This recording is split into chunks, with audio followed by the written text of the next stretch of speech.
come here to kill us, and we worry about what they think of us. And America should protect you? Your sons killed us. Why would you give the criminals an advantage over an unarmed citizenry? Get the hell out of your elitist egghead tower. Put on your big boy pants. I don't know how she did it, but my mom knew everything. She knew when I was down the street arguing with my sister Lulu about whose turn it was to walk the new dog or ride the new bike. And when I listen to the Obama White House, I give her even more credit. No one in this administration knows anything. Hello and welcome to Justice. I'm Judge Jeanine Pirro. Thanks for being with us tonight. Now, the president didn't know that the inspector general was investigating his IRS for targeting political enemies. The president didn't know anything about his Justice Department seizure of Associated Press phone records.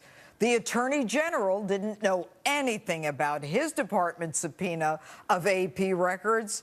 But then again, Holder's the one who didn't know anything about Fast and Furious either. And of course, Hillary didn't know anything about the request for help in Benghazi. And Joe Biden, well, he just doesn't know anything about anything. So who's running the joint? I'm convinced my mom could do a better job.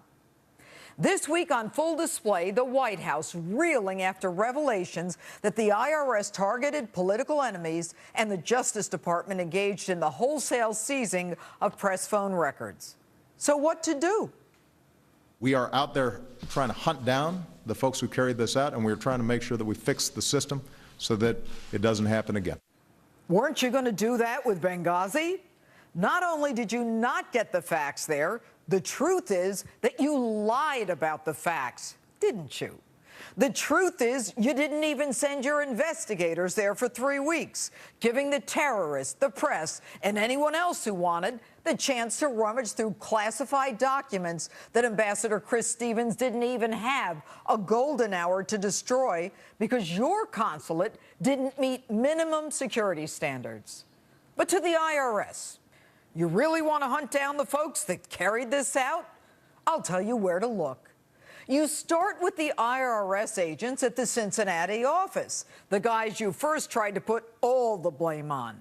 Then you put them in the grand jury, and you ask them under oath which supervisors directed them to withhold tax-exempt status and investigate anyone who might criticize your administration.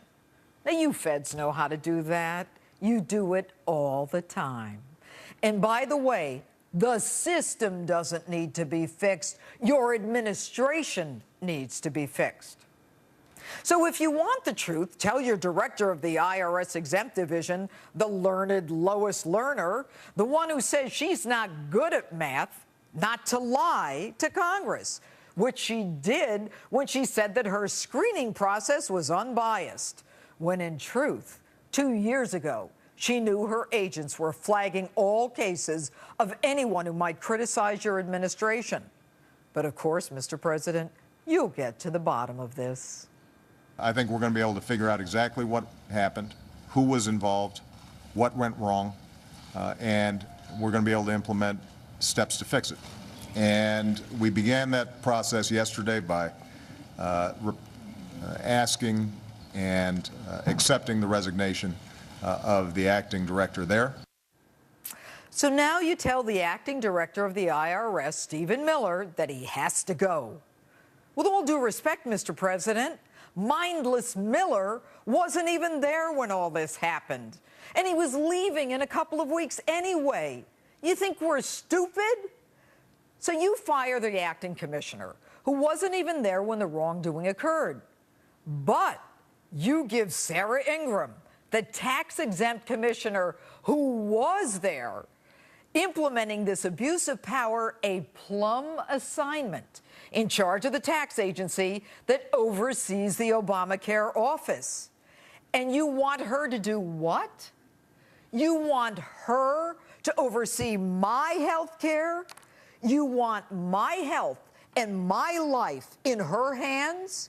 You who look at me through political filters? You who want to know what books I read, what candidates I support, and whether I might someday run for office?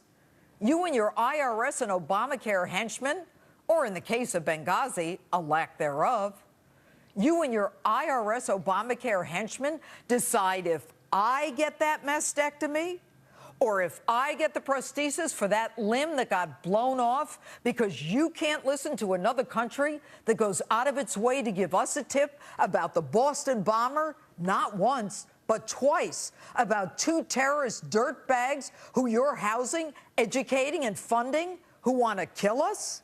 And who get to do it because your FBI and your ICE agents can't, for the life of them, figure out how to identify and stop someone from coming back into our country after spending 6 months in the country from which they supposedly sought political refuge.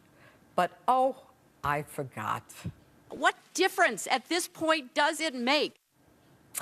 Well, maybe I'm just spending too much time on Benghazi. But then you engage in a massive, unprecedented intrusion of phone records of journalists, editors' offices, home phones, cell phones. This is serious stuff, Mr. President. We are not North Korea. This is not Iran. A little primer here. If law enforcement wants press records, you notify the press, you negotiate with the press, and you give them a chance to challenge in court, unless there's a substantial threat to the investigation. Now, you were in negotiations with the AP. They agreed to embargo or hold back your story. You know, there are always two reasons for things: the given reason and the real reason.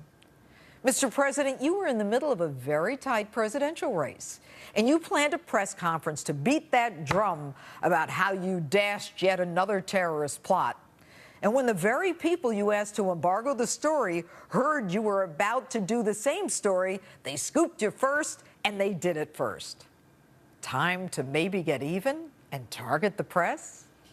U.S. national security is dependent on those folks being able to operate with confidence that folks back home have their backs. So they're not just left out there high and dry. And I don't think the American people would expect me as Commander-in-Chief not to be concerned about information that might compromise their missions or might get them killed. Gee, too bad you didn't use that same reasoning in Benghazi when you had a chance but still left American soldiers high and dry. How can you say that you didn't notify anyone because it was a threat to national security when you were about to disclose the very same information? Might you have done it in a more self-serving way? And now your AG, in over his head holder, is the one who personally has to sign off on this kind of subpoena. But he says he knows nothing about it because he recused himself. Really? Where's the recusal letter? Where's the recusal memo? Where's the phone call? Okay, so we know you've already lied about that one stylistic change on Benghazi. And by the way, it was nice of you to do an email dump on a Friday afternoon in the midst of two other burgeoning scandals. And I've read those emails. Why were they classified in the first place? There's nothing confidential in them, unless, of course, confidential to you means it makes you look bad. And even Petraeus, who may be a philanderer, was honest enough to say, frankly, I just assume not use this. Translation, not lie. Interesting how word of his affair comes to light right after that. Sounds like a classic Obama-Chicago squeeze plan. Excuse my pun. But maybe I'm spending too much time on Benghazi. According to righteous Harry Reid, the president was right to call Benghazi a sideshow. They're hyperventilating about Benghazi. President Obama was absolutely right to call this a sideshow. This is about smear politics and nothing else. Hyperventilating? I'll tell you what, Mr. Reid, and no due respect intended here. There were only two people hyperventilating in Benghazi. They're the ones painted by al-Qaeda-linked lasers. Two men on a roof who disobeyed your order to stand down, waited hours for help that never came because you wouldn't give the cross-border authority order. And instead, you fired up Air Force One for your Las Vegas fundraiser and went to bed. So don't give me your holier-than-thou rhetoric and your arrogant, condescending hogwash that you're going to get rid of all the wrongdoers or throw us a few crumbs like grainy pictures of terrorists 8 months after the Benghazi attack, or give me, I'm going to fix it, riff. And do us all a favor, explain a few things. Why is it that you apologize to Muslims and you lie to Americans? Why is it that you use the IRS to silence political dissent and the DOJ to threaten the press? Why is it that you mobilize the IRS to go after political enemies, but you can't mobilize troops to save American lives in Benghazi? Greg Hicks said it best. The man who fought to get help for Americans, who put his own life on the line in Benghazi, the one that you demoted to a desk job. I was stunned. My jaw dropped.